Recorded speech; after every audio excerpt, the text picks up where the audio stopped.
This meeting is being recorded.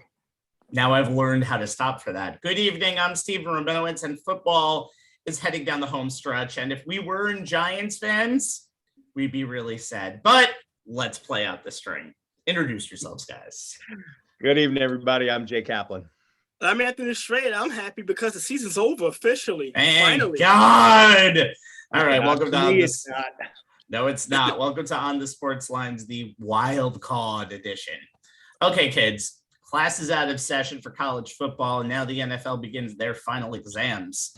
We'll look at the 14 teams that are at the head of the class, the two dunces in the corner who failed this semester, and the Giants and the Jets. But now I want to go back to that glorious night 48 hours ago.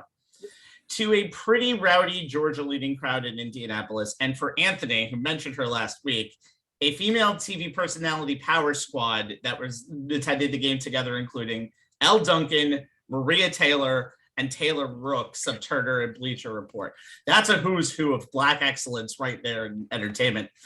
The Georgia Bulldogs broke a 42-year curse and won their first national title since 1980 in a 33-18 victory against the Alabama Crimson Tide on Monday night. Anthony, how did the Georgia Bulldogs conquer their demons? And don't say it's when the three of us picked Alabama, although that was probably a definite turning point. Okay, first off, no more Saved by the Bell for you. And number two, you left out Quavo from the Migos. He was there too. How did they let these celebrities on the field is beyond me. But anyway, defense win championships. I think that was pretty obvious. And when you think about the Georgia Bulldogs in the SEC championship game, how they got torn to shreds by this Alabama offense. Part of the reason why they couldn't get any pressure on Young, they couldn't get to the quarterback. That was not the case Monday night, and Jay and I were talking about it at halftime. It was a physical, low-scoring game, but you know what? It was Georgia football, what we've seen all year long leading up to that SEC championship game, and pretty much in the Orange Bowl against Michigan. They were physical, they were aggressive, they weren't playing a lot of zone, they were playing a lot more man-to-man across the board. And on top of that, when they were able to mix up their coverages, but also blitz and pressure Young into rushing his passes, Alabama looked out of sync for pretty much 50 minutes of that game. I mean, that's how long it literally took them to get into the end zone. It took a fluky turnover to make that happen. And I'm quite sure one of you guys will bring that up. But you think about this, 22 incompletions, 4 sacks. They did a great job of just doing the opposite of what they were able to do. And by the way, Alabama's 18 points were the fewest he scored in 40 games. And that's going actually back to the 2018 college football championship game that they lost to the Clemson Tigers. Yeah. So it was almost symbolic of killing Ringo. By the way, he did the right thing, taking it back to the house because Alabama still had 3 timeouts left. And it's so funny because Kirby Smart didn't even realize that. He's telling this guy to get down, and he did the smart thing, just take it back to the house. It felt symbolic. You know, you think about 40 years of the drought and the near misses and the bitter disappointments and getting their hearts broken by Alabama. It seemed almost fitting that this was the team they had to overcome to get to that next step, the national championship. And you know what? The defense had been the hallmark all season long, and it came through one more time on the biggest stage of them all. So, I mean, kudos to them. I didn't think that it would be a repeat of the SEC championship game, but to slow Alabama down and to pretty much beat them up the way they did. It was just great game planning by Kirby Smart and his coaching staff. So yeah, I do have to think in this game, because I'm going to mention Georgia now. What Stinson Bennett did was pretty outstanding. After that, it was a fluke turnover, but there were points in that game when he was nervous. Both offenses didn't look at their best at all during the game, but it was because the defenses in this game, especially the red zone, were spectacular. Georgia didn't really let up a touchdown drive the whole entire night. The only touchdown drive happened after that Bennett fumble, and then Alabama was just living on the field goal, which Nick Saban probably hates. Four field goals. Field goal kickers. Four. Yes, he probably hates it tremendously. And Georgia was doing the same thing. But in that fourth quarter, Todd Monken, after that fumble, either something lit a fire in Stinson Bennett's head that he needs to play the quarter of his life, and he has weapons, including that tight end, Brock Bowers, who was freaking amazing for that club. Or Todd Monken just said, the offensive coordinator just said, you know what, kid, fling the ball. It's going to be on your hands. You know what? You can do this. And they did. They absolutely did. And I think Georgia, they needed a touchdown on that drive after Alabama took the lead, 18-13. They got it. Once they got the picks, and then once they got the pick six, it was off to the races. I'm sorry, 19-18, and then once they got the pick six, it was off to the races. Great performance by Stinson Bennett, just doing the damn thing the whole night on that drive. And you compare it to what Jake Fromm did in the national title game 4 years previous against Alabama, and you saw him make just great throws in the fourth quarter. That's what you did. There were points when you thought Bennett would definitely not be the quarterback of a national champion. It's been a while since we've kind of had a game manager as national champion. We've seen like pros like Mac Jones, Tua Tagovailoa, Trevor Lawrence, Deshaun Watson. You really have to go back to Jacob Coker getting Alabama in the second college football playoff national championship, the first game against Clemson, to really get going what you need in the quarterback position. And I wouldn't say that Stinson Bennett was a game manager, but he did the job. And because of what he did in that fourth quarter, Georgia finally got that elusive national title. But Jay, Alabama, they did some things on their own too. Yeah, I mean, as much credit as the Georgia defense is due, and to be fair, it's due plenty. We saw the real version of it in the CFP title game as opposed to the version that we saw in the SEC title game. The Alabama offense was mediocre as I've seen it be all season. I mean, think about it, guys. This is a team that averaged 39.9 points per game, which was sixth in the nation. They scored 72 touchdowns. 8 times they put up 5 touchdowns or more in a game. They only managed to get into into the end zone once against the Bulldogs, settling for those 4 field goals you guys mentioned in 5 tries, 3 of them from inside the red zone. They scored 1 TD in 4 trips inside the red zone. On the year, they were 5th in the nation, scoring touchdowns on 92.6% of their 68 trips inside the opposing team's 20-yard line. You're not going to beat too many people, let alone the only other team ranked number 1 in the nation this season, settling for that many threes. I mean, sure, the injury to Jamison Williams hurt, but it seemed like nothing the Tide offense tried worked. Heisman Trophy winning quarterback Bryce Young averaged 9.2 yards per attempt coming into this game. He attempted a season-high 57 passes against Georgia, but only averaged 6.5 yards per attempt. It was the first game all season that his touchdown to interception ratio was in the negative. 1 TD, 2 picks, with that second pick resulting in the pick six that Anthony mentioned to basically put the cherry on top of the sundae for Georgia. It was also his worst rushing game of the season, minus 43 yards on 4 attempts. Georgia had the better quarterback in this game, not something anyone other than Georgia fans would have bet on happening on the biggest stage. Running back Brian Robinson, who I said on our last show needed to have a 100-plus yard, 4.5+ per carry game for Alabama's offense to be more than Bryce Young centric. He only managed 68 yards on 22 carries. That's 3.1 yards per carry.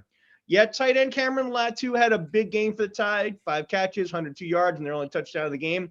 But once Williams went down, Georgia's secondary, which has been the weakest link of their defense at various points this season, was able to exhale a bit, knowing that the Tide's ability to make big plays in the passing game had been seriously curtailed. Williams had 4 catches for 65 yards in the first half before hurting his knee on a 40-yard pass play in the second quarter. Losing Williams when number 1 wide receiver John Mechie was already lost, that took 175 catches, 2,700+ yards, and 23 touchdowns away from the Alabama offense. Pretty tough to overcome under any circumstances, let alone against the Dogs in the national title game. Add to that, outside linebacker Will Anderson, who I talked about in the previous show, he had 0 impact on the Georgia offense. 4 tackles, none for loss, none of the Tide's 5 sacks, and none of the offense wrecking plays we've come to expect from him. And when that happens, You get Georgia finally breaking a Red Sox-like curse for them and beating Alabama and claiming the national title. I think the Red Sox are insulted, by the way, considering you only include 95 I years made the to 40. qualifier for Big time. them. Big time. Yeah, but you kind of think about it, we probably should have seen Alabama offense struggling coming. I mean, they had a tough time with Cincinnati for most of the Cotton Bowl until they were able to get their running game going, and that it kind of took off from there. But in that first half, it was a chore. They couldn't really get the offense in sync like we were so used to seeing Alabama doing. And now against a Georgia defense that was looking for some redemption, it really went backwards. And obviously the 4 field goals, the missed opportunities played a huge part in that. But, give credit to Georgia's defense for making the adjustments. Yeah, I mean, think about it, guys. The thing that I talked about in the last show about Alabama needing to win the line of scrimmage, they clearly did not. Couldn't run the ball. Bryce Young gets sacked 5 times. He was under pressure all night. The 2 interceptions. That's, Georgia obviously won the battle of the line of scrimmage, and that led to everything else that went Georgia's way that night. And obviously, though, if the Jameson injury doesn't happen, maybe it's a different story. But Alabama won their first national title.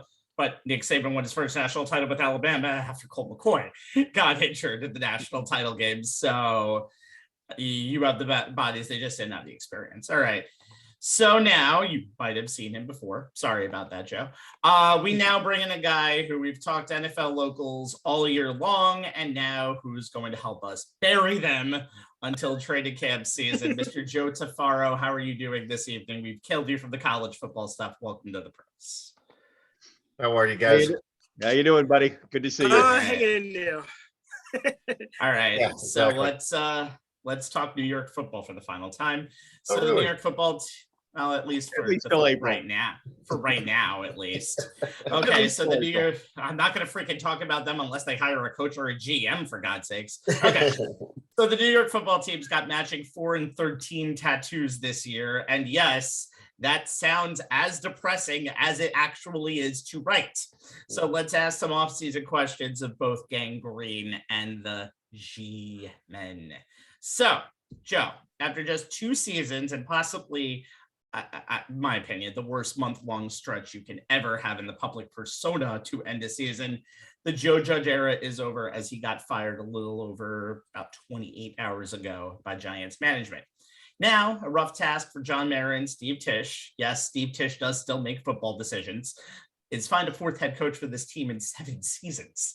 So, Joe, while a lot of Giant fans in this area think this is a good thing, the one thing that you need to think when you fire somebody is you need to hire somebody.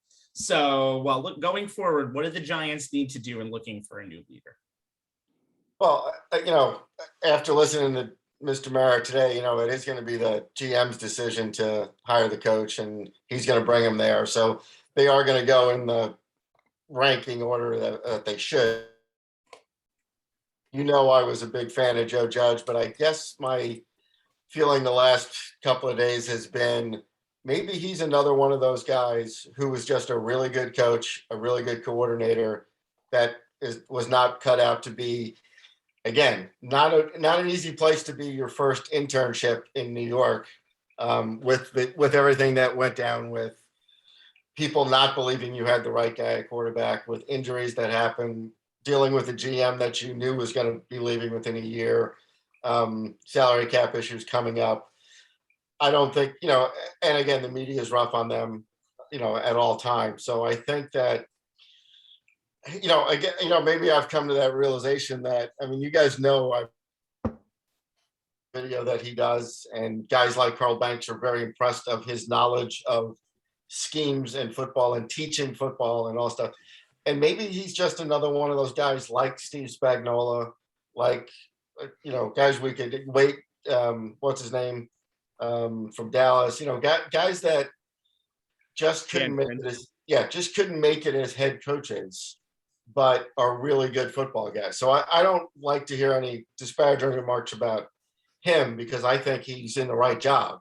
I don't think he's a Ben McAdoo type of guy that should never be hired in the league again. I think that he should get a job somewhere else pretty easily, maybe back at special teams or wherever it is. And you'll see him in a couple of years. And what John said today is, I still think there's a really good head coach inside Joe Judge. And I believe that.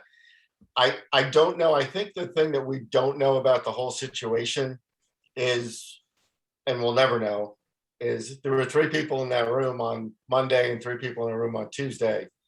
And who knows if somebody put some demands on them as to, you need to hire this guy, or you need to do this next, or we know you had a plan, but we're changing, we're doing this, and the GM has to have more say than you do.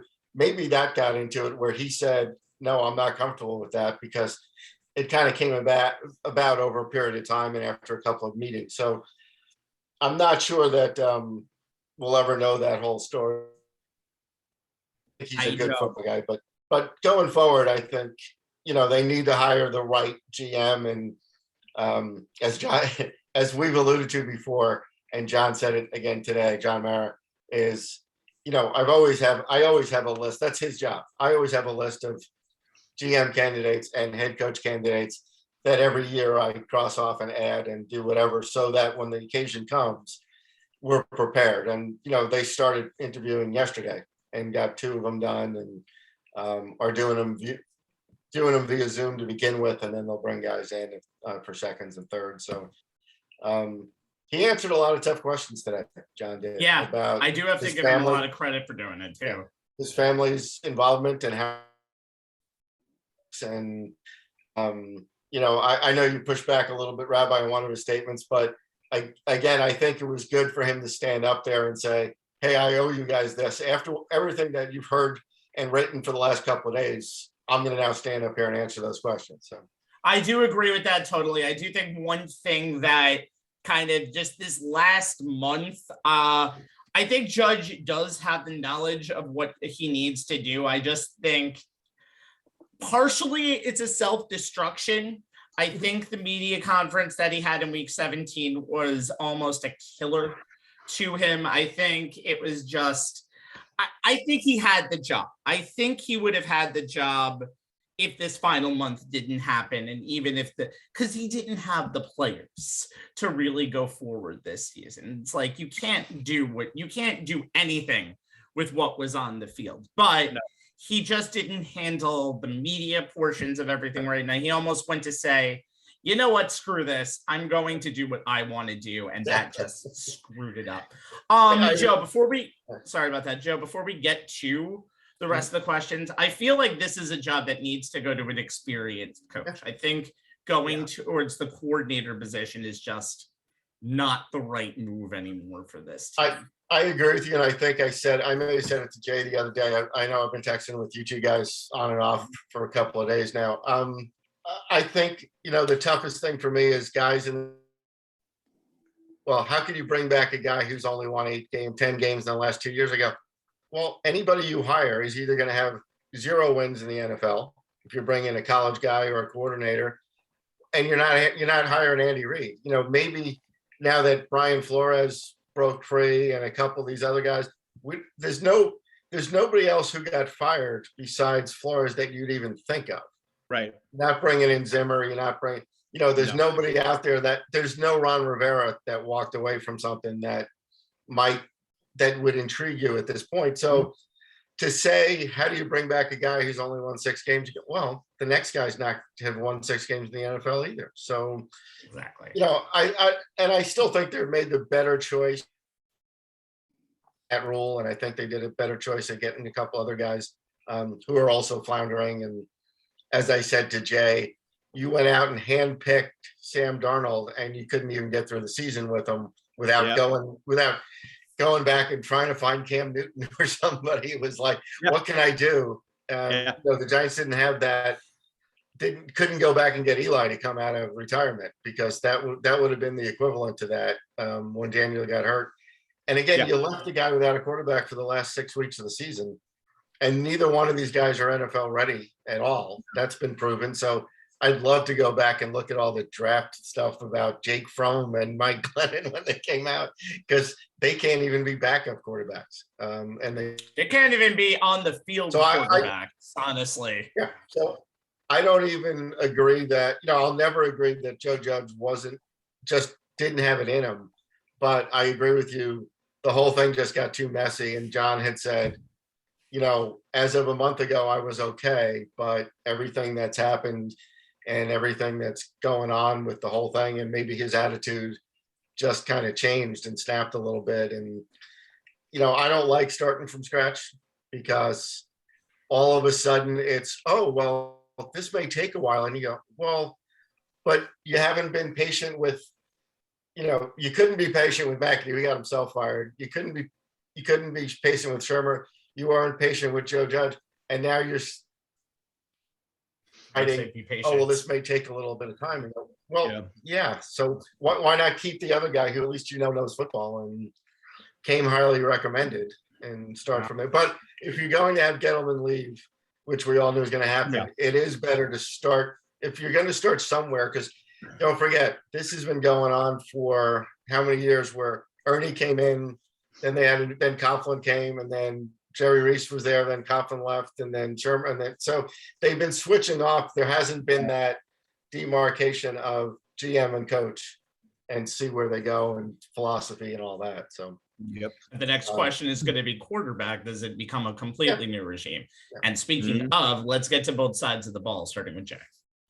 Yeah, I mean, I'm going to just throw a couple of things in here, based on, conversations that Joe and I have been having and conversations I've been having with you guys. I do think that it's entirely possible, Joe, that conversation you were alluding to, I would bet a decent amount that some form of that may have happened, because you and I both know that conversation has happened in many head coaching owner interviews, post, once the season's over, where coach, the owner or the GM is like, well, we think you got possibilities. We kind of like where your vision's at, but we think you need to make these changes. And the head coach will say, no, I don't want to do that. And they go, well, okay, then we can't keep going down this road together.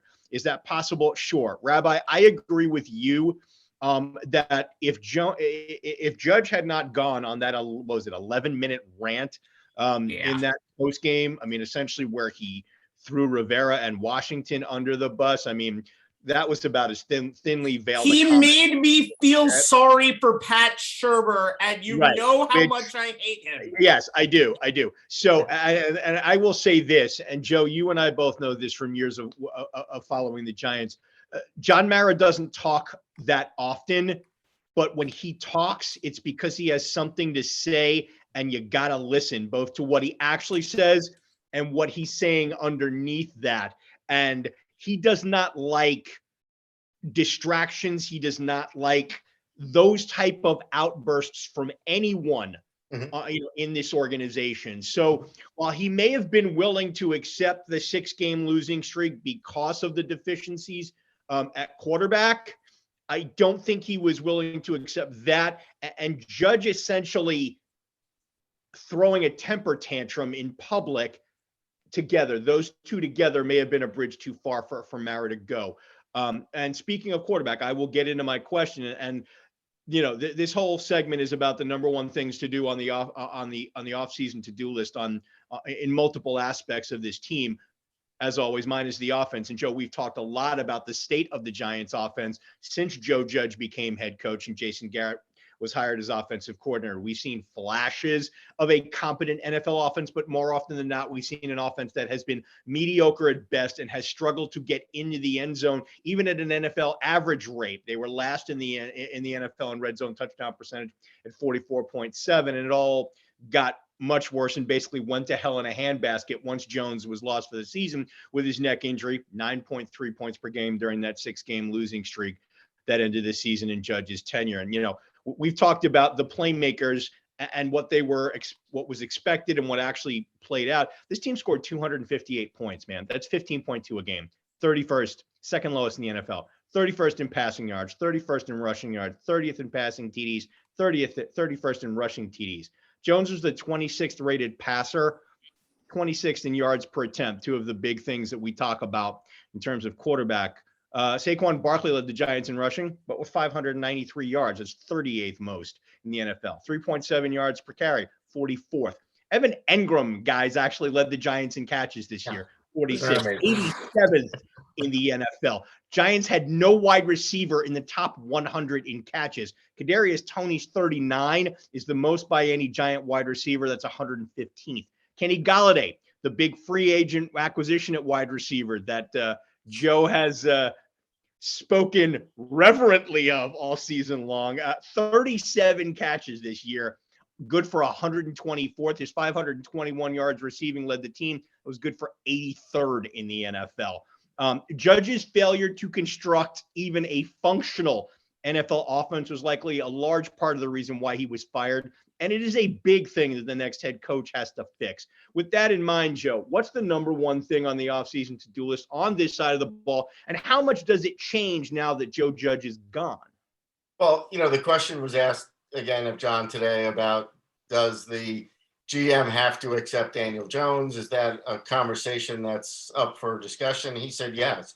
That's up for discussion. Anything the GM decides they want to do, it's going to be their team to run, which is exactly how it should be done. He said, we don't do the person coach and GM do when they agree. He either says yes or no. He said 99.9% I say yes if those two guys agree. But to your point, he said, I only raise the red flag when it's a personal issue, when there's an off-field issue, and I want that cleared up before they come to me with whoever they want to draft or sign or whatever it is. Which again is how we always know it's been done. Sometimes guys write that, other things are getting involved, but that's how it's done there. And he said, I question both guys and they have to convince me that it's the right person, but I want them to agree with each other that they are. So I think what they need to do is, again, you're going to have a GM and go through the roster and say, this guy belongs here, this guy doesn't belong here, we have to rebuild this way. We all know there's some good parts there. There's people that need to be developed. I don't believe that. I think what I said from day one with Kadarius Toney is absolutely true. Rookies don't make it through the first year in the NFL without getting hurt or whatever, but I think he's fine. I think, Saquon will be good with having a regular off season and not having to rehab anything, just go out there and be himself. I think Daniel was fine. They beat teams or almost beat teams that are in the playoffs. I mean, they basically knocked the Saints out of the playoffs. They beat Philadelphia, played to a tie with Kansas City. The games that they won were against playoff teams. So I think that I think he's fine. And again, I don't see how anybody judges anybody this season with what happened. When you don't have that guy to do that, people are going, oh, well, we don't know if he's the right guy. Yeah, I agree with you, but he only played 8 games. So why would you make any determination on a guy that's only played 8 games this year? And while he was playing, he fixed a lot of those things. He didn't turn the ball over. He was very good at throwing the ball. A lot of his stuff was good if you take those stats and bring them down to just his games. He's not 132nd. He's whatever he is. So I don't think he's the issue. I think as you watch this, and Jay, you've over the last couple of years when we've argued about Jason Garrett and a few other things, is there's a philosophy there that's missing. There's no guys in motion. But again, there's no guys in motion the last few weeks because you had quarterbacks that could barely get the snap, let alone get guys going in motion and doing things. Yeah. But I watch a ton of football like you guys do. And, there's something missing when you can't get that 1-yard pass to the wide receiver to get a first down, the one that Aaron Rodgers does. I also went back, and Rabbi knows this because we were texting all day long while I was doing it. I went back to 2011, watched the playoff games. And, Eli was magnificent, but he was under center a lot. And being under center allows you those quicker throws, allows you the different tempos, allows you the rollout, allows you different things.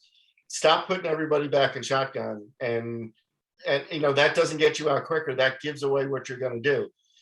Tom Coughlin used to say, what you're really supposed to do is you're supposed to run from passing formations and pass from running formations. That's how you get defense off balance. If Seattle had only figured that out on the last play of the Super Bowl, they would have done fine. There are certain things of this philosophy that are missing. And again, it's been simplified because the offensive line's been so bad. And Daniel Jones is stuck.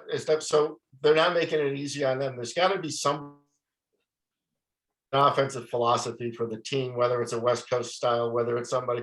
But I almost think that's the more important guy is the offensive coordinator, because you need a guy like a Shanahan, you need a guy like a LaFleur, you need a guy like a McVay. You need one of those guys to come in, not as a head coach, but as a coordinator that has a philosophy, that has a system, and says, this is what we're running, and this is what we're going to do, and get on the page, or you're out of here, and get the GM to go along with that. But somebody like a Shanahan is a perfect example, right? San Francisco has 9 guys moving at once, all over the place, doing it. They run 7 different plays from the same exact formation. Mm-hmm. Why can't we be doing stuff like that? Why is it so obvious what we're going to do? Yeah. I mean, it's something something you have to run the ball and all that stuff, but you want to do it where you can mix play action in and all that stuff too. So I think that's the more important thing, Jay, is not so much the head coach, because this whole thing of always an offensive head coach, he's a defensive head coach. It's not really working well in San Diego, is it? So forget that. That's a running, ongoing conversation that Joe and I have been having. It's not. Before we go on, because we have to kind of get to the defensive side of it, one thing I do want to say about Daniel Jones is we need to figure out what is injured with him, because that's going to be the key this offseason. Because unfortunately, he only had 8 games this year, but health is going to be a huge key, especially there are not a lot of good backup quarterbacks in the NFL. We have learned this. No, in the draft. There's none of that. And Jones is going to have to. This is something that Joe and I have talked about ad nauseum, about people who don't understand the importance of having a solid backup quarterback. But again, there's not a lot of good options, and that's why you're going to need that may be true. That may be coming out of the starter, because once you get the health coming out of the starter, you're going to be able to at least be able to evaluate what Daniel Jones can be. And Rabbi, don't forget, there's very few snaps these days. They only practice 3 days now, so you can't give a backup all this time that you used to get. So unless you have a Rodgers or guys, before we kind of overstay our welcome on the offensive side of the ball, we do have to get to the defensive side of the ball, Anthony.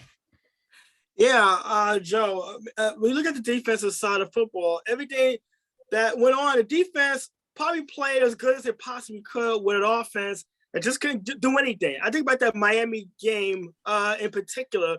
The defense they did their part, but when your offense is so porous, eventually the defense is going to collapse. And we saw that happening. We saw issues, particularly with the pass rush. Ojulari was a bright spot as far as the defensive line that really couldn't get a lot of pressure. The Giants, for what it's worth, played a lot of zone to kind of compensate for a couple of key injuries. Jabril Peppers, Blake Martinez in particular, inconsistent play in the secondary at times. But overall, the defense did enough to keep the Giants in games. Unfortunately, the offense kind of undermined all that effort. But with Joe Judge gone now, and there's a question mark as to what happens with Patrick Graham, because he was the defensive coordinator and kind of did a good job on that end for the second year in a row. Moving forward, and now going into the offseason, what do the Giants do on defense? But more importantly, who is going to lead this unit? Yeah. And and that's the casualty that comes out. That's really kind of not. He was going to get some interest from other teams, and you may have lost him that way in some capacity. Not as a lateral move, but maybe getting a head coach chance or whatever. But now he could leave and just become another defensive coordinator somewhere. That's a risk that they're going to take, and that's why I don't like doing this, because when you lose complete coaching staffs, it makes it tough to start from scratch again. I think that's the first thing they're going to have to figure out. Can they keep him, or is the new head coach have another guy, or who is it going to be? Until we know that, we're not going to have that answer. But you do have to find out what you mentioned earlier, which is the key. Is Blake Martinez coming back? Is Peppers coming back? You know, what are their statuses? Not only, I guess Peppers, you know, his contract's up. What do? Do you re-sign a guy that was, you know, and Gettleman and Judge said, look, we told him we want him in this building. We want him around the program for a long time. Even saying if he couldn't come back on the field because of injury, they would want him, you know, as an assistant or whatever and do stuff. But now that they're all gone, you don't know. But I think that's the key right there, Anthony, is you got to figure out the health of some of these players and who's coming back. Because Ojulari, again, rookie, had a very good year. He's only going to get better. Lorenzo Carter, when he got healthy, as we talked about early in the season, and now late in the season, he got better. You know, they're not totally bereft of talent on that side at all. They're not, because of those two guys and a couple other people. But if you go through the list of guys that got hurt through the year, the fact that they played as well as they did is pretty amazing. And the fact that a lot of times, you know, Judge's favorite answer every week was the defense doesn't get to pick where it starts. You know, sometimes it's got to start on its own 2-yard line and the first play of the game, like in Chicago. You know, you just go out there and you play your hardest as you can and you do what you can. And they were very good in the red zone in the first half of the season. They were very good not giving up points in the first half of the season. Yardage was kind of neither here nor there. That's just the style that they play. But I think the biggest key is to get Ronnie Barnes, who's the head trainer, and say who's going to be healthy by training camp, because if you're going to have a new coordinator and a new head coach, they're going to have to be there for training camp. There's not going to be any, as they call them, scholarships for any of those guys coming back, except, you know, the Bradburys and guys like that. So it'll be interesting to see who's healthy enough to come back and fill out the roster.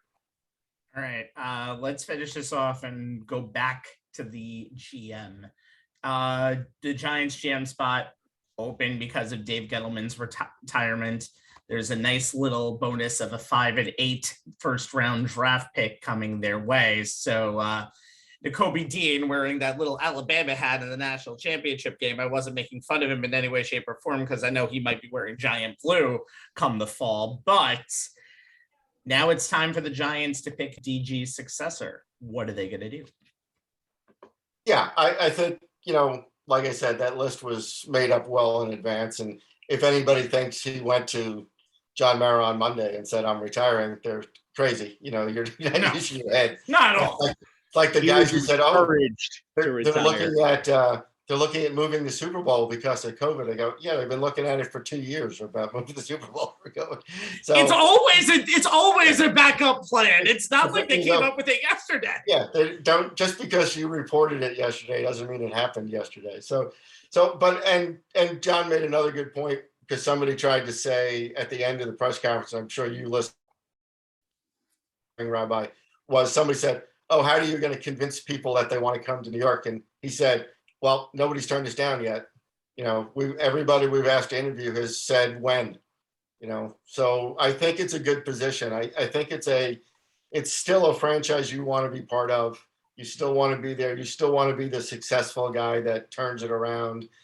You know, that drive is always there in those guys. There's the guys that want to go to the Cubs and make them World Series champions. The guys that want to go to Boston and make them World.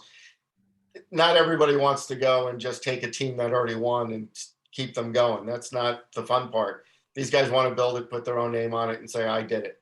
So, and I do like the guys they're talking to. Very good. They talked to Adrian Wilson today from the Cardinals, and you can see where they're going. Kansas City, Tennessee, Buffalo. One guy was with the Rams and with Arizona. You know, they're finding, you know, successful programs that have been built up and finding these young guys. But that's a crapshoot too, because again, you don't know what influence that guy had on building that team. You know, the Jets went and got John Idzik. You know, we made this joke 5 years ago. They went out and got the guy from Seattle.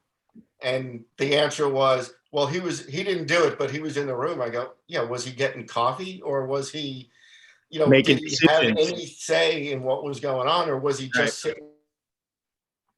Big difference.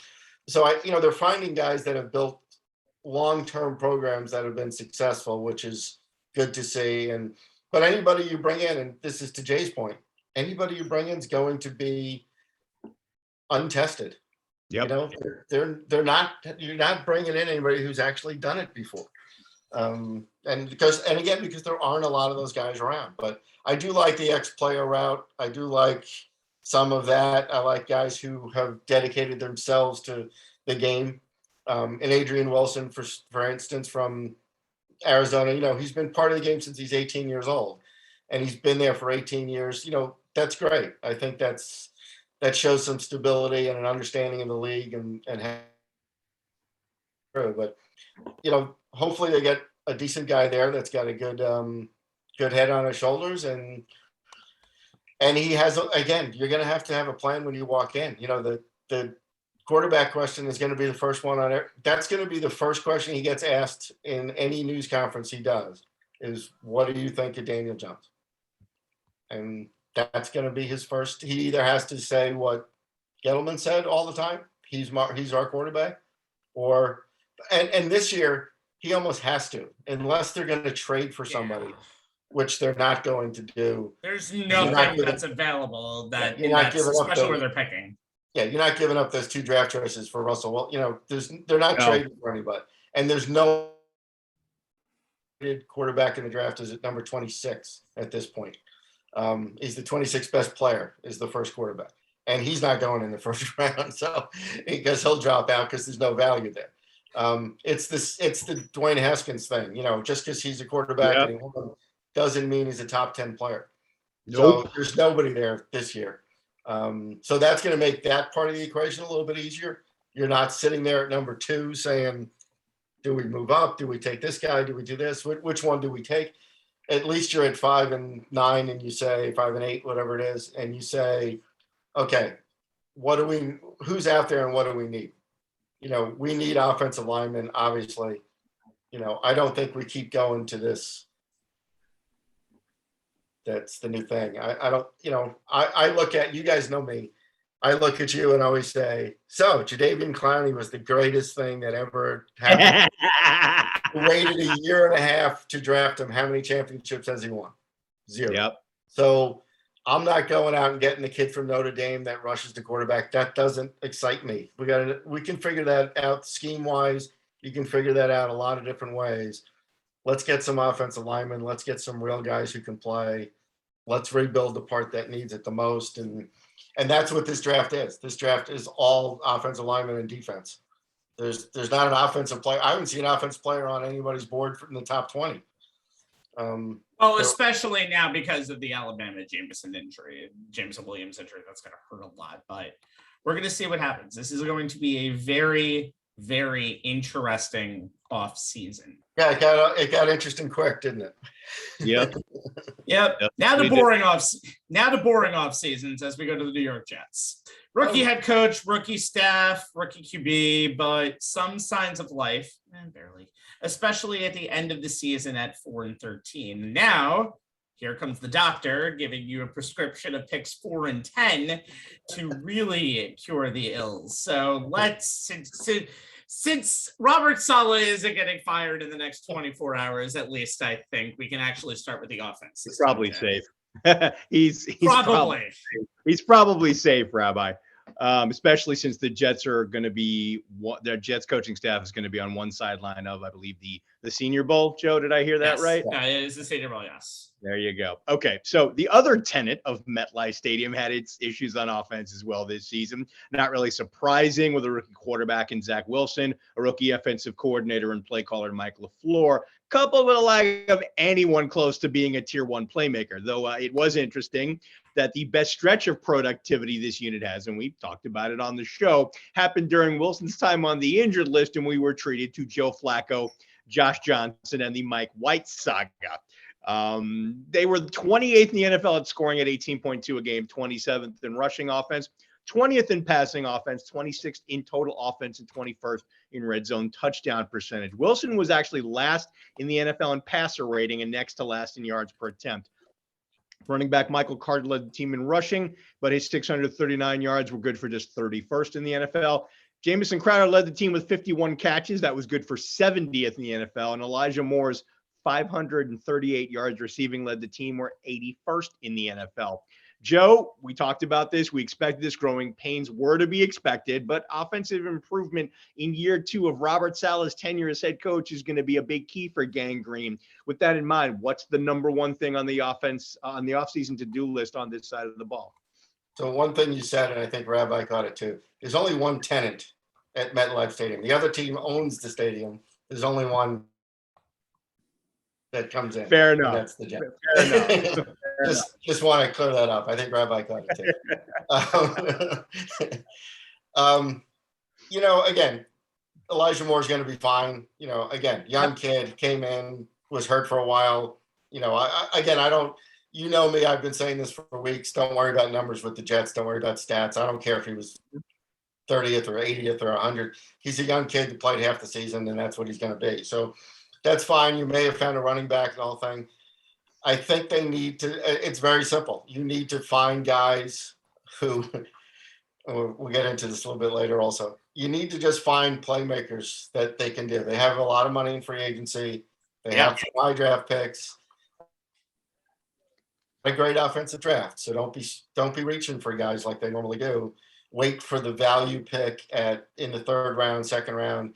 Find some more wide receivers. Find a few guys who can come out here and run, and give Zach Wilson a place to go with the ball. I think that's the biggest thing is you have to give him some more choices. You have to then you can run an offense through there. Most of his successful plays were not the scripted type. Most of them were him running around and throwing it down the field and pointing at guys and doing stuff, which he's very good at. Very athletic. He's got a lot of speed. He's great. He throws first and runs second. All the stuff you like about a quarterback who's going to be a quarterback, but I don't think any of the system stuff actually worked. It was more of guard stuff because guys couldn't get open. And again, they had a lot of injuries too, which every team does. But I think they may have found a young running back. You may have found a couple of young wide receivers. The Berrios kid was excellent. Yeah, excellent down the stretch. So he got hurt again. So again, you got to kind of keep guys who are going to get healthy. You're not going to find a bunch of 5'8" guys that are going to be able to last 17 or 18 games, whatever it's going to be in the future. No. So I think that's the key for offense on them is just bring in guys that can run and can catch the ball, and let's see what we can do. Yeah, and it might help if the guy they drafted to be Wilson's blindside protector could actually stay healthy, right? Yeah, that would be protecting. The other guy that we got crapped on for not picking first, I love when 2 4-13 teams fan bases just start blaming each other for what did you do right and what did you do wrong. Exactly. 2 names to look out there for wide receivers, both named Mike.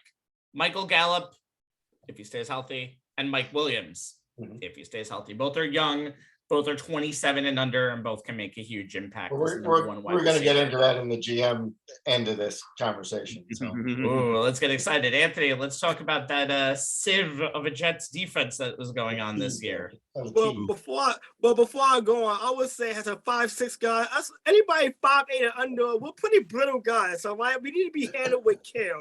And I say that from personal experience. I did say 5'8". 5 though. Tell that to Kyler Murray. That's fair. Yeah. Robert Saleh is known for his defense, and obviously in San Francisco he had the playmakers, he had the Bozas, he had the Shermans, he had a lot of guys, he had the Armsteads that made that defense good as it was, especially during the Super Bowl run a couple years ago. That was not exactly much with the Jets, and there was one stretch. There was such a historically bad pace that even Rex Ryan got in his shots on Robert Saleh on national TV. Going into next season, and there's a piece of still. You got Quentin Williams, you got John Franklin Myers, who were pretty good on the defensive line, but they lost a couple of guys and Carl Lawson and Benny Curry before the season even started, which also kind of impacted this defense. You had an inexperienced secondary that was just woefully bad at times, downright laughable. I called it the Bishop Sycamore Jets a few times during the season, and I kind of feel bad calling it that now when I go back and look at how bad this defense was.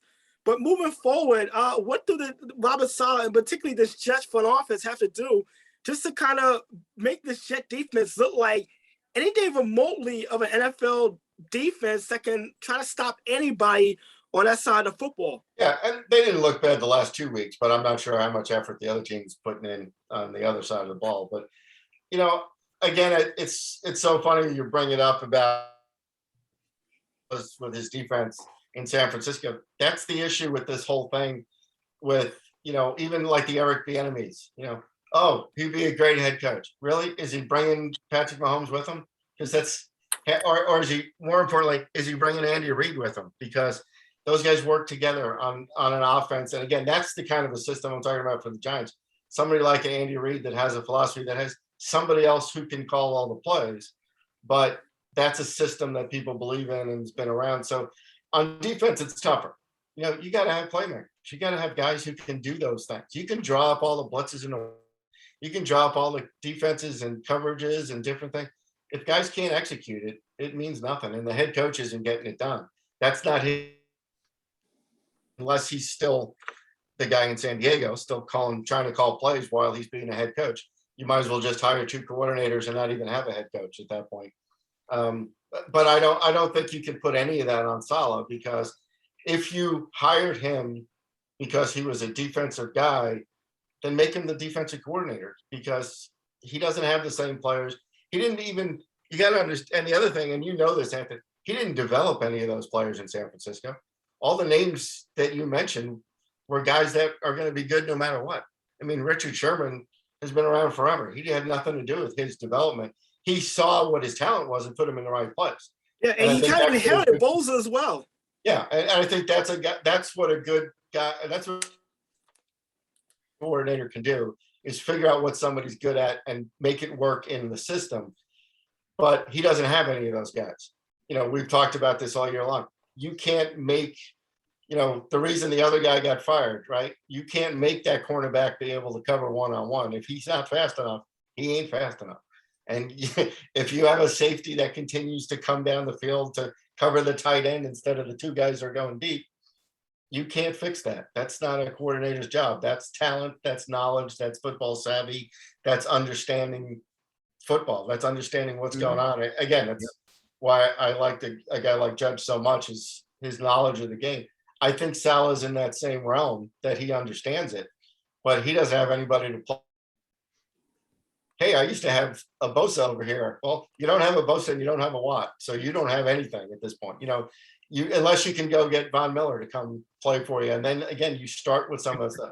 That's why that's why CJ Mosley was important to him to get him back healthy. Is at least there's somebody who understands football to talk to these young kids and try to get them in the right places and all that stuff. So I thought they grew a little bit. Like I said, at the end of the year, they looked okay. The last game, they looked a little bit better.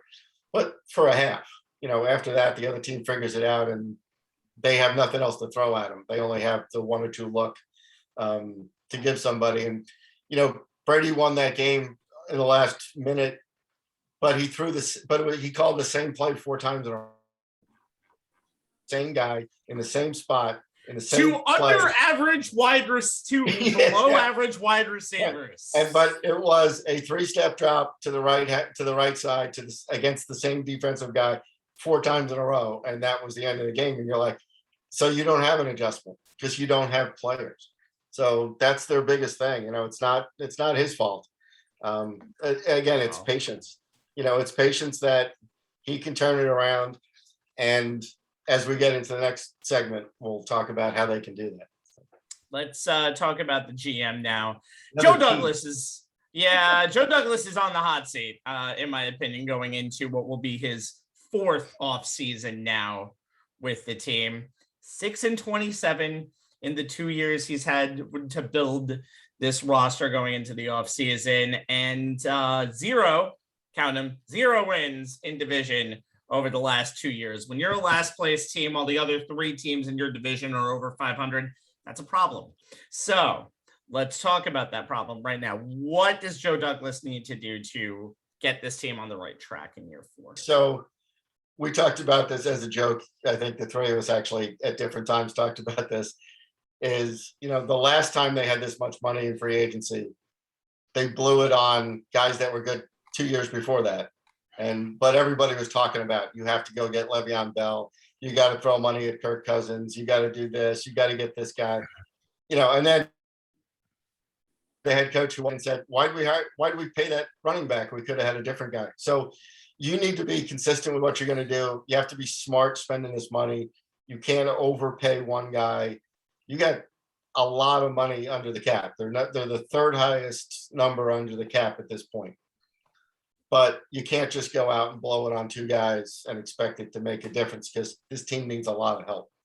But as Jay was saying, maybe you were saying, Robin, maybe you go out and get a big wide receiver who can be the big guy in the room at least, and teach these other kids to be a professional wide receiver. Go out and get him some offensive weapons to do that.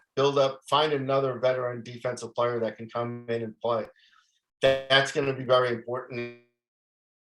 Draft picks too, and again, they're in a little bit better spot because they could use help on defense, and they could use an edge rusher, and they could use all the other stuff. They could use linebackers for sure. They could use cornerbacks. Everybody thinks they're going to get, one of these legacy guys that, Stingley or somebody like that coming out. Those are the type of kids you need. You need somebody who kind of grew up in football and gets it and can start in the first year. So he's going to have to do his homework. And I agree with you. I think it's time he took the first step. He got the quarterback. Everybody likes it. He got a couple of offensive linemen that if they had stayed healthy, they would have been serviceable. But it's not an easy task to do. But when you have all that extra money, you better spend it in the right way. It's one of those things, right? It's really good you have it, but you better spend it the right way, because if you don't, it sets you back. When Le'Veon Bell says, I don't want to play for you guys anymore, Jamal Adams says, I don't want to play for you guys anymore, and guys start leaving, that didn't do you any good.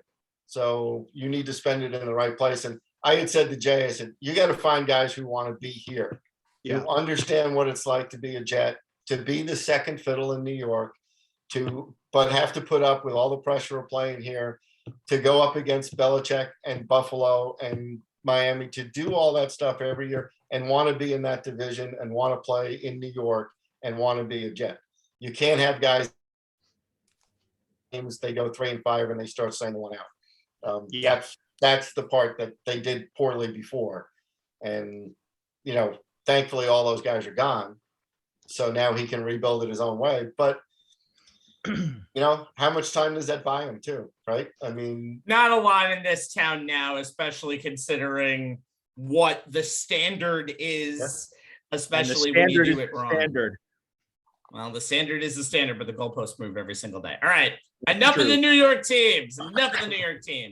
Let's go to the successful NFL teams and talk. I hate this name. Super Wild Card Weekend. We'll start with the NFC, featuring 5 double-digit win teams and the Super Bowl representative from 2 years ago making their first appearance since the big game. There's a team I didn't mention, and we'll talk about that team in just a second. But, Anthony, they asked 49ers head coach Kyle Shanahan this week, what do you remember about the Cowboys-49ers rivalry? And then in a sad answer said, a lot of my team was born in the 2000s. They don't remember any of it. Oh, my God. But Anthony, who are the players to watch in Cowboys 49ers in their first for each team? Who are the players to watch for each team in Cowboys 49ers? It's their first encounter since 1994 in the postseason. Yeah, and by the way, back-to-back years, I get the Nickelodeon games, so I get the luck of the slime on this one, okay? So for the 49ers, it's going to be Deebo Samuel. And that's the Swiss Army knife guy who he just gives defensive offensive coordinators nightmares, having a game plan for a guy who could literally do it all. I made a joke. I was watching Friday Night Lights with my brother, and I was watching Deebo Samuel on Sunday. I'm like, that would be Booby Miles if he was a real person who can run, pass, and do it all, and even punt if you ask him to. But you look at like this, the game against the Rams, he did do it all. He ran the ball. He threw a touchdown pass. He caught a big 40-yard pass on a game-tying touchdown that sent it into overtime, and the 49ers eventually won the game. For the season, 79 receptions, 1,405 yards, 6 touchdowns, and then you throw in the fact that he ran for 8 rushing touchdowns. He's a guy who just literally gives Kyle Shanahan and that offense such a dynamic look and so many different formations that he could play around with. And when you throw in a guy like an Elijah Mitchell in the backfield also, and the 49ers on the run for, it's no coincidence that the two of the wildcard teams in San Francisco and Philadelphia have got their most success running the football. And in NFL, well, we just dying to open up the playbook and throw the ball downfield for 50 plays. But Samuel is going to be a real matchup problem for a Cowboy team that has a corner in Anthony Brown who had just been a bullseye on his back for the entire season. And, you know, Shanahan had to be looking at his shot trying to figure out, okay, how can I get Samuel in one-on-one coverage on this corner who just literally can't do himself any favors without drawing a penalty. So that's going to be one thing. And on the other side of football, when you talk about the 49ers running game, you got to talk about the Cowboys' best defensive player and the Michael Parsons, who did not play in the season finale against Philadelphia. But then you look at his stats and the runaway defensive rookie of the year. You might as well just cut the formalities and give it to him. 13 sacks, tied for, if he had played that season finale, he probably would have broken the single season record set by Javon Curse back in 1999. But also he's doing 84 tackles, 20 tackles for a loss, 3 forced fumbles, and 67 quarterback pressures, which is going to be important when you think about Jimmy Garoppolo and that thumb injury, and how much of a factor that may be as far as the 49ers needing to rely on that running game a lot more. But also Michael Parsons is very confident. I don't know if you see some of his quotes today talking about growing up in Harrisburg and having to stand up to the bully. Well, Trent Williams on the other side of that 49er offense will be very thrilled to hear those quotes. So it's going to be very interesting. But, well, Michael Parsons is going to be so important, not just stopping the run. It's going to have to be in pass coverage too, because you understand the 49ers run a lot of gadget formations, and as Joe mentioned earlier, he can run 6 and 7 different plays out of the same formations, and it's different looks every time. So a Cowboy team that if they're not forcing turnovers and they're not able to get the offense on the negative side of a second or third down, they're susceptible to giving up big plays, and you realize they were 18th overall. But more importantly, in games where they did not force a turnover, they were 0 for 4 and gave up close to 400 yards a game. So it's very essential that Parsons coming back healthy off the COVID list plays like the best defensive player on the field because on paper, it does not look like a great wild card matchup for a Dallas team with an inconsistent offense as of late. And no, I don't count the 2 blowout wins against NFC East opponents into that factor. And a defense that has shown that they can give up big plays if they're not taking the ball away. And Diggs has kind of shown that he can be beat on a double move once in a while because he's overly aggressive. That the Cowboys, if this game stays close, you gotta wonder how much the pressure of trying to win at home in front of 100,000 people on national television, and of course the Cowboys' past postseason failures, how much of that plays into it. We saw it with Arizona a couple weeks ago, and Dak Prescott getting pressured an awful lot. It's going to be the same thing. I mean, if the Cowboys are going to pull this off, their defense is going to have to set the tempo early on. And if the 49ers, they're going to win this game using a lot of Deebo Samuel, mixing it up, and being able to work with a lead early on. It's going to be very key in taking the crown of AT&T Stadium out of the game early and often. And Anthony, the Cowboys have not beaten a good team in a while, so that's going to be a very good. By the way, Anthony and Jay would know this. Joe, I don't think you've ever really heard. Maybe you've heard of this term before, but have you ever heard of the term now? What is called positionless basketball, where somebody can basically play center, even though they've never really played the center because he does all the center positions. Right. Deebo Samuel is the first person who is now making positionless football a thing, because he can literally do any offensive spot outside of linemen that you could possibly imagine. But here's the thing, knows a guy named Cordell Stewart, okay? the term the NFL uses is Swiss Army knife to describe a guy like that. So way back in the day, they used slash to that Well, that was for the Cordell Stewart days, but this is literally obviously you get a quarterback, but you can literally put him anywhere on the field in one of four positions and he'll do something. All right, Jay. Yeah. It's the Cardinals and the Rams again. In the divisional round. They split 1-1 this year, each winning on the other's home field. We're back in Los Angeles for this one, where the Cardinals will definitely not be buying up any of the seats because their fan base is minimal. So during the regular season, that's what happened. Who are the players to watch in this tiebreaker? Well, it may be the captain obvious pick, but it's the quarterbacks, Matthew Stafford for the Rams and Kyler Murray for the Cardinals. Now, granted, both of these teams have playmakers, especially at wide receiver, and solid defenses, but the Rams and the Cardinals rise and fall on the performances of their quarterbacks, who have been a tad streakier than I'm thinking their head coaches would like. This is a rubber match situation, as Rabbi inferred, to use the baseball term, and it's one of 3 regular season rematches in the wildcard round. Each team won on the road, as Rabbi noted. Cardinals in week 4, 37-20, and the Rams in week 14, 30-23. Stafford is 6th in the NFL in passer rating at 102.9. Murray's 8th at 100.6. Murray is 2nd in the NFL in completion percentage at 69.2. Stafford's 10th at 67.2. Stafford's 3rd in the NFL in yards per attempt at 8.1. Murray's 4th at 7.9. Stafford is 2nd in TD passes with 41. Murray's 12th with 24, but Murray did not play as many games as Stafford. Both of these quarterbacks, and this is where the streaky part comes in, have very noticeable home and road wins and losses splits this year. Stafford in wins, 69.6% completion, 294.1 yards a game, 31 touchdowns, 9 picks, 8.8 yards per attempt, 113.1 passer rating. In losses, 62.5% completion, 271.4 yards per game, 10 TDs against 8 interceptions, only 6.79 yards per attempt, and only an 82.4 passer rating. Murray's are similar.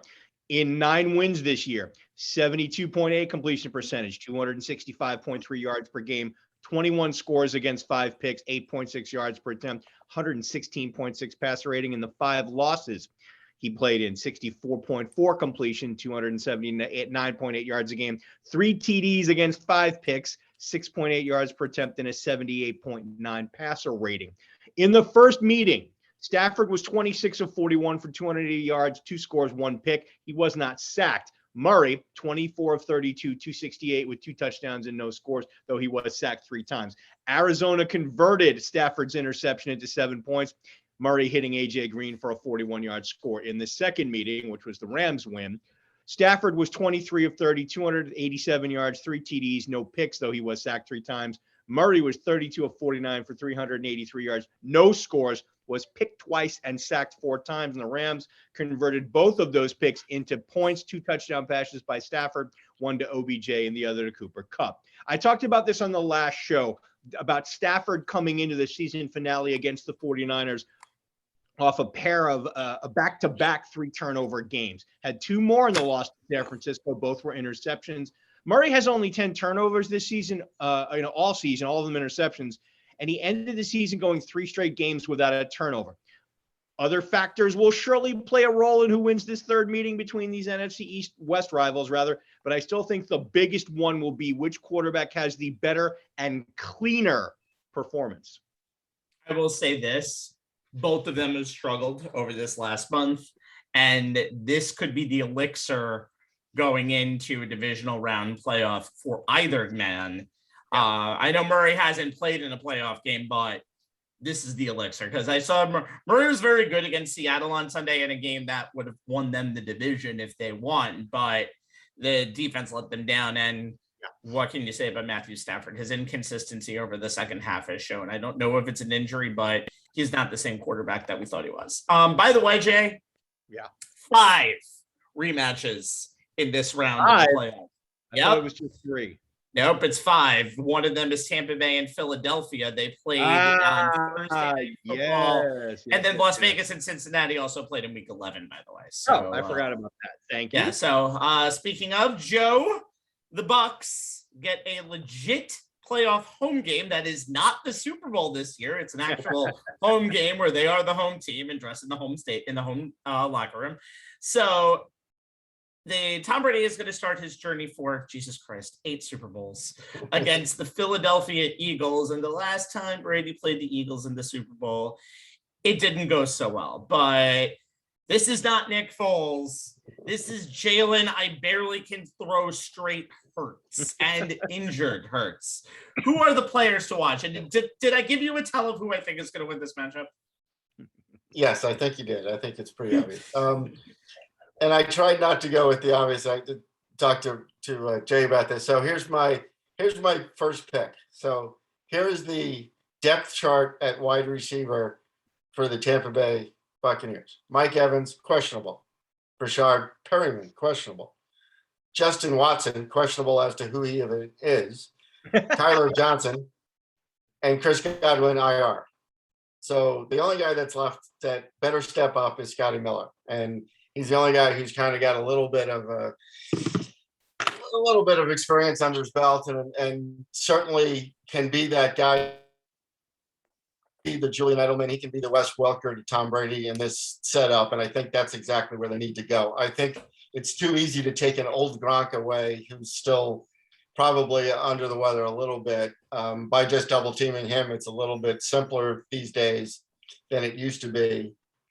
If that's all you have to do. If Mike Evans isn't healthy, you don't have many places to go. So he's going to need that quick screen guy. He's going to need the underneath throws, all of those things that Edelman did for him, all those things Wes Welker did for him in New England. That is where Tampa is going to have to look on offense to get anything going. And they need to use a guy like Scotty Miller. Again, you have, Le'Veon Bell, you have all these guys that along, but there's nobody of the caliber of the guys that they lost. Chris Godwin's a huge loss to them. And if they lose Evans, even if he's limited and all you have to do is take away Gronkowski, that offense is going to struggle without Leonard Fournette to run all over. Well, Fournette is coming back off of IR here. He may not be 100%, but he will be there in the backfield on Sunday, which will be sort of a help because he's the short yardage guy this year. Yeah, it'll be very helpful if he can make it through the game. If he's 89% or something, it depends on what he's got. But I think it just simplifies the defense for Philadelphia very, very much, at least in theory and on paper, of what you're going to need to do. You still have to execute it. Joe, you forgot the hero, Tampa Bay's hero of the Jets game, Cyril Grayson. How could you leave that guy out? Exactly. Probably not there anymore. And then on the other side, it's Jalen Hurts. I mean, this guy has been so inconsistent. Just look at the 2 Giants games. They tried to throw the ball in the first game against the Giants, and that didn't go so well because he doesn't know which way forward is. He can't find anybody. He's awful at that point, and then he just turns into a runner. And those guys up front in Tampa, that front 7 is not going to allow him to do that. They'll put the spy on him. They'll rush him. They'll rush 4, put a spy on him, and they'll take all of that away from him as far as that goes. He is not going to beat them throwing the ball. They're going to have to just load up, get that front 7 going, try not to give up yardage to Boston Scott and those guys that can really pound the ball and run the ball all day long. And so it'll be a matter of patience. The only chance I think the Eagles have in this game is because the Tampa offense may not be at 100%. Maybe they can run the ball and be patient and not get behind by 21 points and then have to rely on throwing the ball. That could be their saving grace, is if they can double a Gronkowski and the running game isn't quite as good because Fournette's not 100%. If Evans is hurt and you don't have a couple other guys, I think it's, and you get some pressure on Tom. As we all know, that's what he hates, is any kind of pressure. You don't give him the time. They have a chance to not fall too far behind where they can run the ball and get a chance to win. But if they go down by 17 and you stick it in that guy's hands, you might as well go find something else to do for the rest of the afternoon, because it'll get ugly pretty quick. Wait for the 4:30 game on CBS. That's what you do. Yeah, what I'm interested to see, Joe, is if they do fall behind and they need to, pass in order to get back in this game, whether or not the Eagles make the call to relieve Hurts and bring in Minshew, because they have shown when he's in the game, they can actually move the ball through the air. It's what's always, and that's kind of been the interesting Jekyll and Hyde of this offense, that they have actually been able to put together two different schemes based on who's at quarterback, and each one plays to that quarterback's specific strength. So I have been impressed with Sirianni and his staff's ability to do that this year. I will say this. I agree. Yeah. I will say this though. Me and Anthony probably sold a little bit of our Minshew stock last week because he did not have a good game against a very second-tier Dallas team.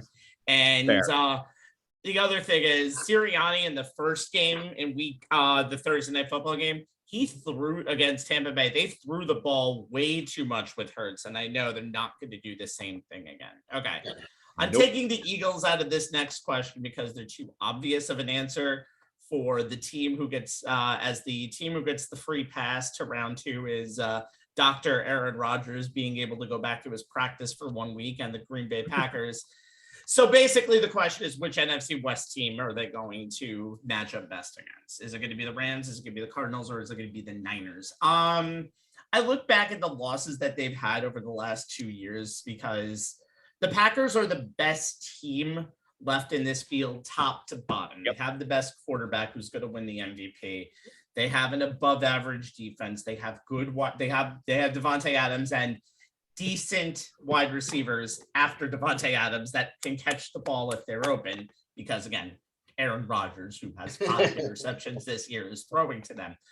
But I think I had to say this. If you look at the Tampa Bay game from last year, it basically became a shootout at the OK Corral. Brady was going to throw the ball, throw it to Scotty Miller at the end of the half and say, hey, Packers, try to stop me, and they didn't. So I think the thing you're going to have to do is score points. And I think if Matthew Stafford can get past Kyler Murray, Stafford knows Lambeau like the back of his hand. He didn't have a lot of people there the first time he played, and they were on the losing streak going into that game, I think back in November. This time he'll have a more healthy team. You'll have more time with Beckham, so Beckham will understand the offense more. Van Jefferson is getting in there, so I take the Rams out of the equation. I'll take the Cardinals out of the equation because I think Kyler going in there with nothing to lose at Lambeau Field, which would be his first time, would be a pretty tough task, and I think the Packers will have all the pressure in the world. Every game that the Packers play before the Super Bowl, and even when they play, if they play the Super Bowl, will be all the pressure in the world. So I got to go with the Niners as the best matchup for the one simple reason. I don't trust Jimmy Garoppolo to beat this team in a big spot. Garoppolo has kind of injured himself with the finger, and I think we saw in his run in 2019 in those wins against the Vikings and Packers at home, he basically threw the ball a total of 20 times. I think it wasn't even that.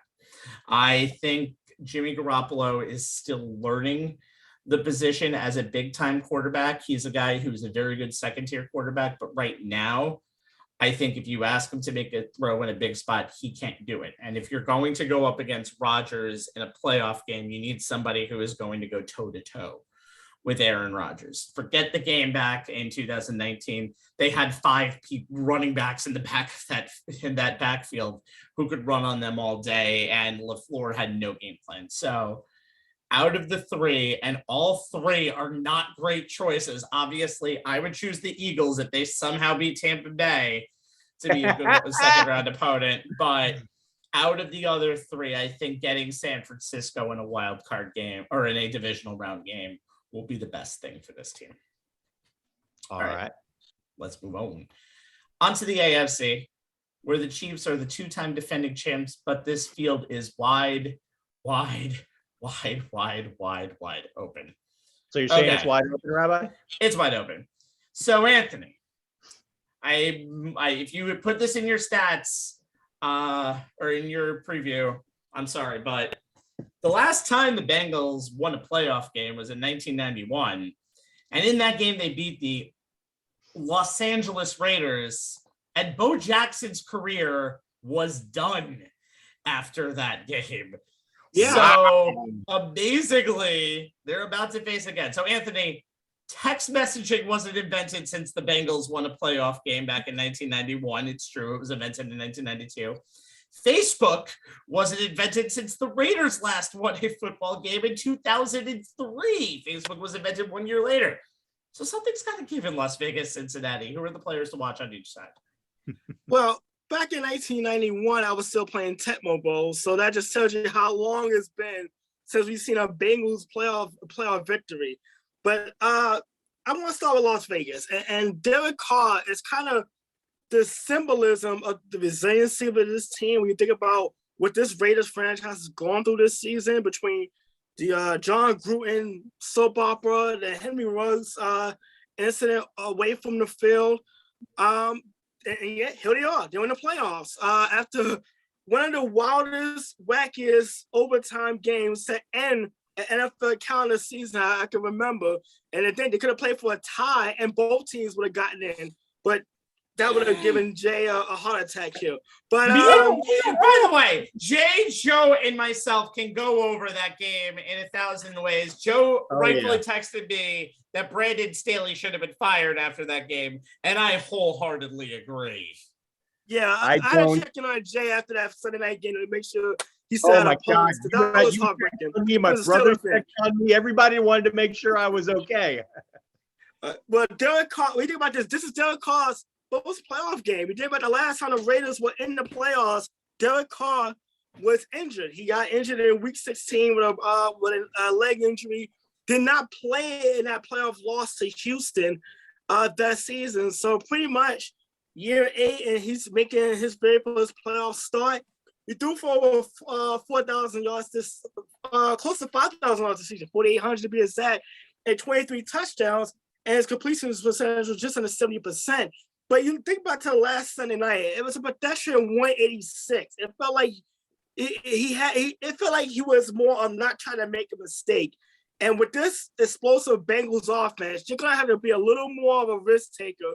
And with the Raiders offensively, they want for you John Madden football video game fanatics out there. There's a play called All Seams that pretty much led to a touchdown every time he used the play. It's pretty much go routes across the board. 4 wide receivers, go deep, I'll throw it to you. That's pretty much what it's all about. And the Raiders run that play more than any team in the NFL, to say the least. You have a tight end in Waller who has been banged up this season, but could probably get the one-on-one matchups downfield. The Raiders, if you think back to that matchup against Cincinnati earlier this year, they had their chances, the opportunity to make the plays downfield. They just can't take advantage of them. They're going to have to do that because I feel like this is a game where they're going to have to score points to give themselves an opportunity to win the game. Neither the defense is on either side or all that special to begin with. So Derek Carr is going to have to be more of a gunslinger than he had been in previous weeks. By the way, the last 4 wins for the Raiders, 2 of them was game-winning drives. So we know Derek Carr can definitely play under pressure, particularly late in games in the fourth quarter. On the other side, a guy who has played in pressure the last few years, Joe Burrow, making his first playoff start, and a guy who is definitely in the MVP conversation. You know he had to be licking his chops when he realized he has Jamar Chase on the outside, Joe Mixon in the backfield, and a Raiders secondary that 6 times could not get off the field on 4th down late in the game against a Charger team whose offensive play calling was actually doing them favors at times. So you think about Joe Burrow and that matchup earlier on this year. They scored 19 unanswered points in the second half to kind of put that game away in Vegas. This game is Cincinnati. I gotta check does anybody know what the forecast is going to be for Saturday afternoon in Paul Brown Stadium? Is it going to be a cold one? Because I'm assuming that the running game is going to be very important for Cincinnati, and it's going to set up a lot of Joe Burrow's play action passes downfield. The big play potential is there.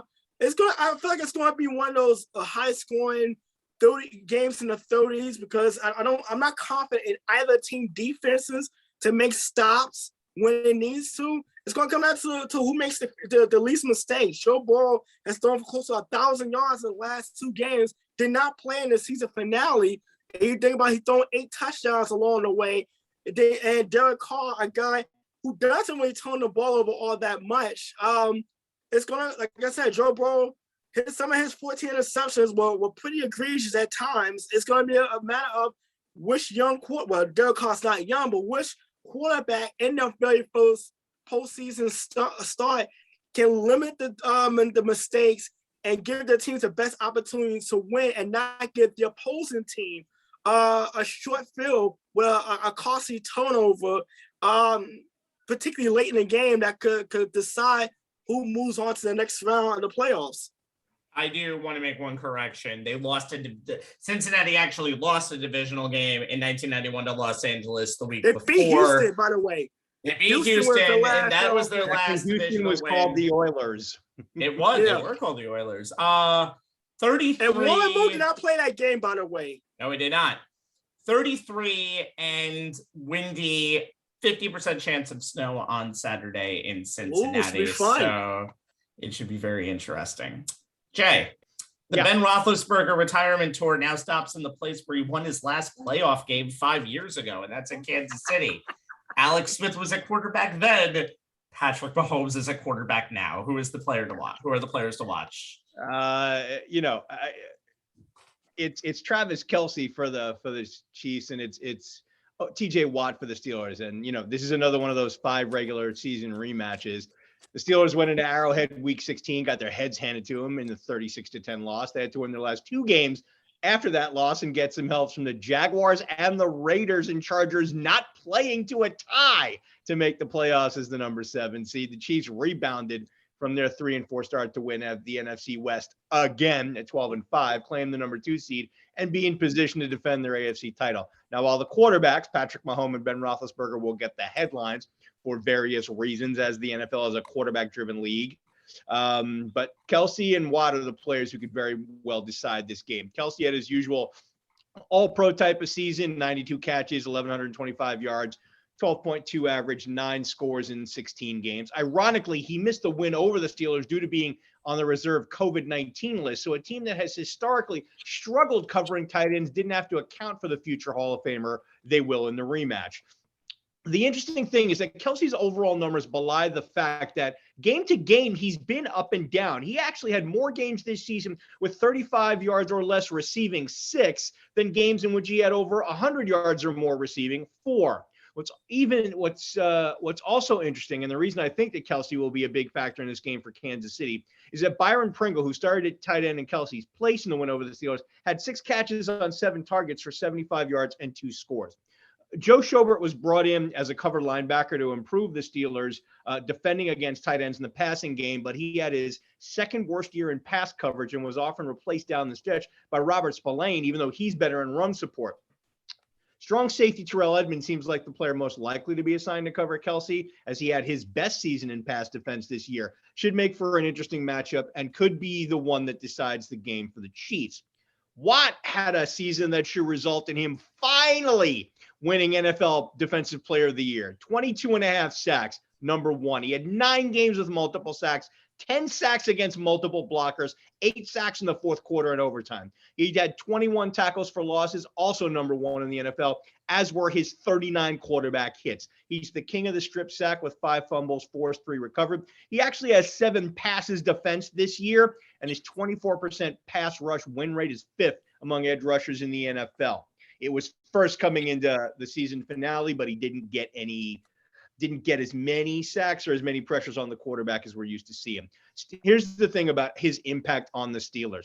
They were 1-3 in games in where he had 0 sacks, 1-1 in games he had only 1 sacks, but in games where he had multiple, 1.5 or more, they were 7-1. The Chiefs held him in check in the regular season matchup, 0 sacks, 0 tackles for losses, 0 quarterback hits. A large part of the Chiefs' game plan on offense was to have Mahomes throw quick, short passes to negate Watt's pass rush, and it worked as Mahomes completed all 9 of his passes for 68 yards when he held the ball for less than 2.5 seconds. I expect that to continue to a certain extent, depending on what types of coverages the Steelers utilize in an attempt to keep the Chiefs playmakers from getting chunk plays in the passing game, as it not only keeps Watt from getting to Mahomes, but the rest of the players who helped the Steelers to an NFL-leading 55 sacks. It's the 5th straight year they've led the NFL in that department. Here's something else to keep in mind. The Chiefs as a team are number 2 in the NFL in pass block win rate at 68%, but none of their offensive tackles are in the top 10. And starting right tackle Lucas Niang tore his patellar tendon in week 17 against the Bengals, actually pinch hitting at left tackle for Orlando Brown, who was out that week. It's not the first time this season that KC has had to manage without Niang, but his usual backup, Mike Remmers, is on IR, which means that Andrew Wiley will be likely responsible for keeping Watt from getting to Mahomes. Now, like in the regular season meeting, the Chiefs won't leave him alone on an island with Watt. That would be disastrous for them with Watt's ability to wreck offenses. So they'll be using tight ends and running backs to chip him. But this matchup could determine how much of a chance the Steelers will have against the Kansas City offense that seems to have found its explosive self down the stretch. 5 things about this. I have 5 things. Number 1, yes, I don't know why. Number 1, Pittsburgh is the biggest spread underdog in division in wild card round history, and I think that's ridiculous. Deservedly so. Deservedly so, but I think they have nothing to lose. They have a pedigree, and there's not a history of a team destroying another team twice in a month-long span. That's number 1. Number 2, Patrick Mahomes is playing his first wild card game this weekend, and he's never ever played a non-Super Bowl game outside of Arrowhead, which is just amazing.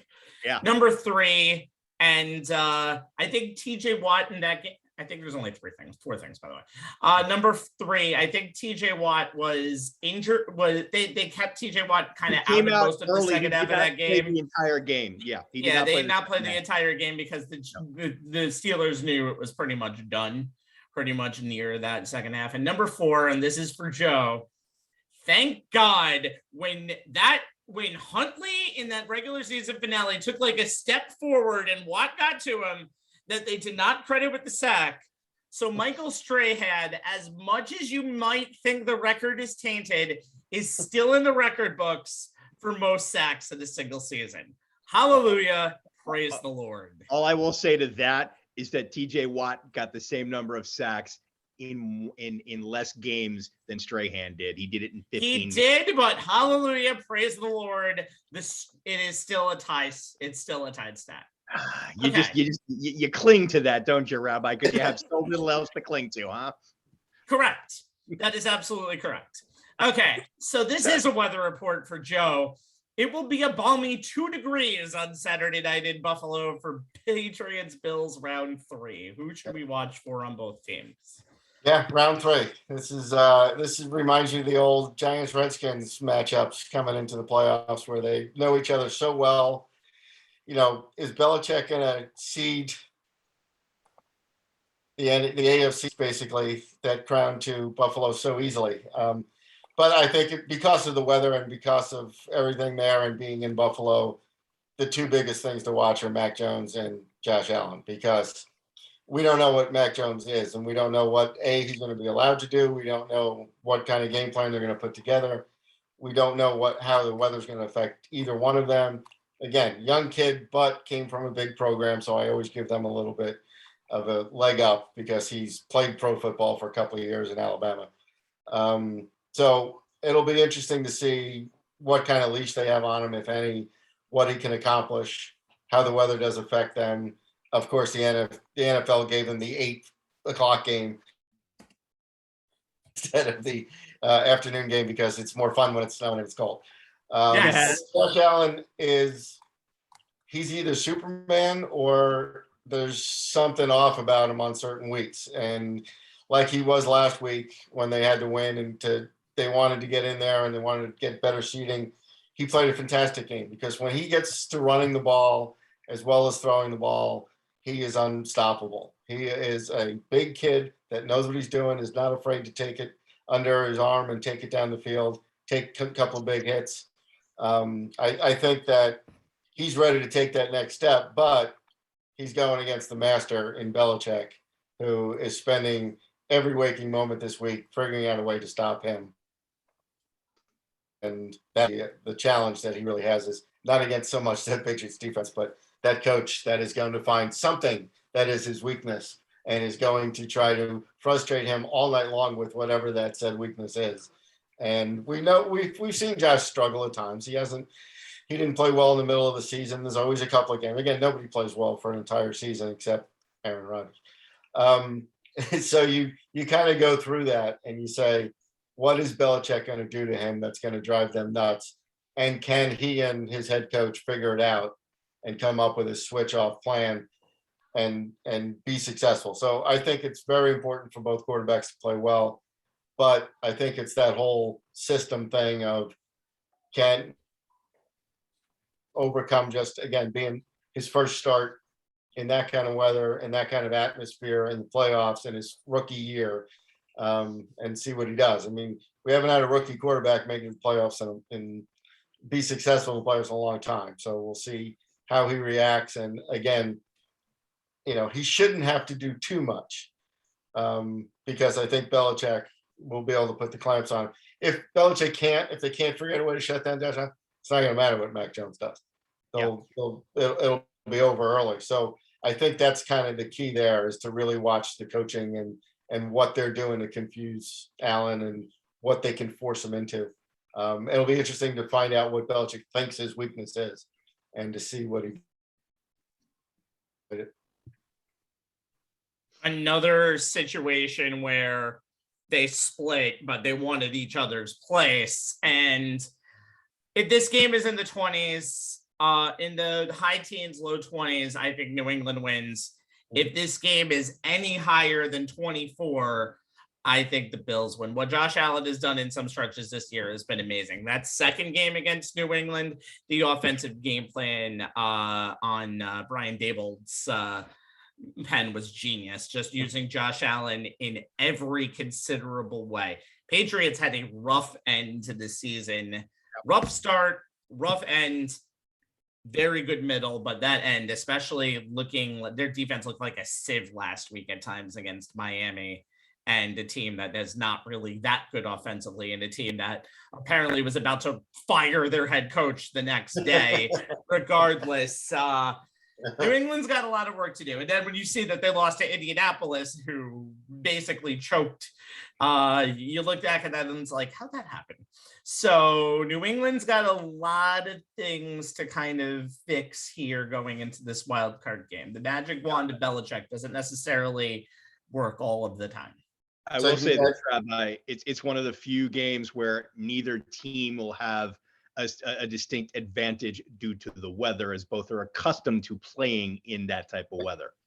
And the funny thing is about that first game, Allen kind of looked a little lost. I mean, the wind was a big factor, but it's your home stadium. You should be used to it. And they didn't seem like he was. Okay. Nope. Finally, let's talk about the most boring number one seed in the history of mankind. I'm sorry. Tennessee doesn't excite anybody. And that, I think, is the way Mike Vrabel, who is also off of the Belichick tree, although he never coached under Belichick, but played under Belichick. But he is a man who is business and has done a very good job, especially at the end of the season, by hook or by crook, getting that number one seed. There were games that team could have easily lost. The San Francisco game in week 16 is definitely a huge example of that. And obviously they were in a fight for their lives towards the end. Apparently Danny Amendola still plays in the NFL. I didn't realize that until last week watching Red Zone, but they look vulnerable, but Ryan Tannehill does get the job done. They discovered Julio Jones was also on the team last week, and that could be a huge factor if Julio can finally get back to any form that he was back in the playoff run that they got to the Super Bowl in 2017. I'm very interested in this matchup in who Tennessee plays for a lot of reasons, and I'm going to include the Steelers in this one.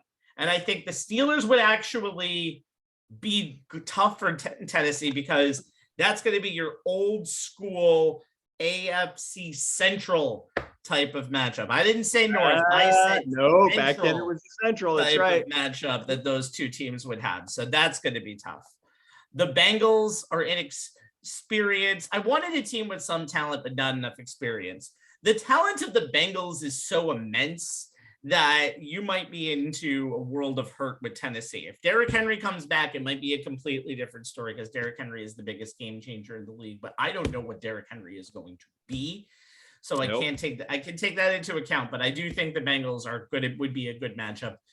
And I think if New England destroyed Tennessee in the around Thanksgiving, no Henry there. The game was in New England, but that would be a close game. So I came up with the Raiders as the team who Tennessee would like to see in that second round. I think that's a team that is going to be jittery.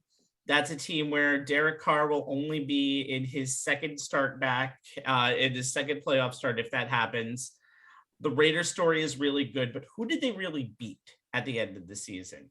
They beat a Cleveland Browns team at a last-second field goal where Nick Mullins was quarterbacking that team because they had to go to their third-string player, and that team was ravaged by COVID. A Denver Broncos team with Drew Lock at quarterback, and a Denver's team with Drew Lock at quarterback means a Denver Broncos team who had to fire Vic Fangio because of Drew Lock at quarterback and the not really development of him. An Indianapolis Colts team, as we saw, who spit the bit in Jacksonville the week after. And Carson Wentz was just getting over COVID, and that game was really, really close towards the end anyway.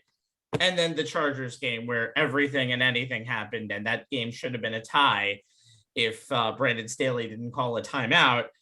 And this, it could have easily been a tie. But in that case, the Raiders would have been going to Kansas City and Los Angeles, whose place wouldn't have changed, would have gone to Buffalo.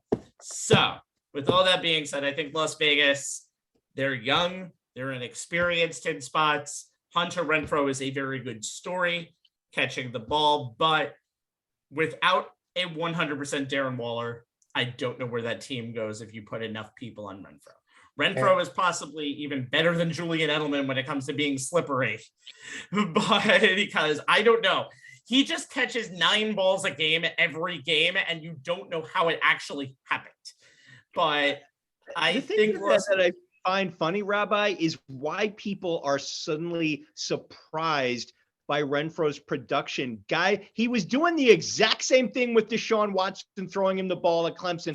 Guys who move the chains like that have a propensity to stick in the NFL. Well, no, but the problem is with Renfrow, though, he wasn't doing that for the first year and a half of his season. In 2019, he was 605 yards, 4 touchdowns. 2020, 656 yards and 2 touchdowns. You lose the team's biggest weapon, who was at times almost 59 to 60% of their offense. And then Renfrow shines and becomes a 1,000-yard wide receiver and catches 9 touchdowns. I'm just surprised at how quickly we've gone from A to B. That's why I am a little more surprised. But I do think if was always there. No, of course his skill set was always there. But again, he catches 9 balls and you don't understand why. But I think with that being said, out of those four teams, I think you go with the head coach with the least experience, and that's Rich Bisaccia. You go with the quarterback with the most inconsistency, and that's Derek Carr. Burrow might be in that conversation, but I think Carr would be right there next to him. I know Mac is a different story, but if Mac can win that game against Buffalo, he'll gain a lot of confidence, and Carr can stretch this game out in Cincinnati. But I think Tennessee does have a lot of weapons. I think Tennessee is a very balanced team, especially if Henry can be 90% of what he is. But again, as I said before, the AFC is so wide open, which means the Chiefs are probably going to walk over everybody, and you're going to forget what I said in about a month or two. But I think that this is going to be. We never forget. I'm gonna burn the tapes then. But I think this is going to be a very interesting playoffs this weekend. Hopefully will be interesting. I see some possibility of some blowouts in the 7-2 games. Yes, I did say Pittsburgh could keep it close, but that game could easily go the way Week 16 did. And Philadelphia is terrible. I'm just saying that right up front. But I think it'll be a very interesting playoffs, and thank God this season is ending because I feel like it's gone forever. What season ends on the day before Valentine's Day? For God's sakes. Here's my question to you guys. We're on the cusp of the playoffs. Anybody want to change their preseason Super Bowl pick? Speak now or forever hold your peace. No, I won't change my preseason Super Bowl picks. I did pick a different Super Bowl in a pool, but I will not reveal that until one of the teams that I picked were out. And then I will actually hedge my bets because that's what we do in Hot Take Land. We make sure that we never are ever wrong about anything. We're just slightly right. With that being and Rabbi, you do have all 4 of our picks written down somewhere, right? Oh yeah. Well, no, it's very easy. You and I went Rams, Chiefs. Yep. Anthony and Joe went Bills, Packers. So all right, we know exactly how it is. There's still and still alive. Don't vote for Carson Wentz for comeback player of the year. Okay. Oh, hell no. No. It's the only thing. Otherwise, I'm not. Hell no. I might vote. I think Carson Wentz needs to be voted for backup quarterback of the year because he should not be starting for any team. But that's another story for another time. We can talk about that at Brandon Staley all day, but I think we have to get the hell out of here. We really could. All right. So for all of our friends, Joe Tufaro, as always, thank you for helping us out through this wild last week, this wild Giant situation, and just a wild card playoff stuff. Let's forget about the Jets. That was boring as hell. But I mean, the Jets are boring as hell. Contractual obligations. It's contractual obligations for the true one and only tenant of MetLife Stadium. And for the other two, Jay Kaplan and Anthony Strait, always referred to as the other two. My name is Stephen Rabinowitz, and this has been On the Sports Lines. Please, social media stuff, do your job and listen to us and watch us. YouTube.com/OnTheSportsLines on demand, Facebook.com/OnTheSportsLines live. And Jay, what about that little Twitter bird? At ONTH Sports Lines is our Twitter handle, where you will see links to this show and other interesting tidbits of sports information that we think are worth your while to check out. And we will definitely be with you around this football playoff time. The Giants should hopefully make a hiring before the Super Bowl. I hope so. And we'll talk about that, and we'll talk about all of our playoff picks and how they've gone down the drain, and all of that on future episodes. So for all of us at On the Sports Lines, have a good night. Good night, everyone.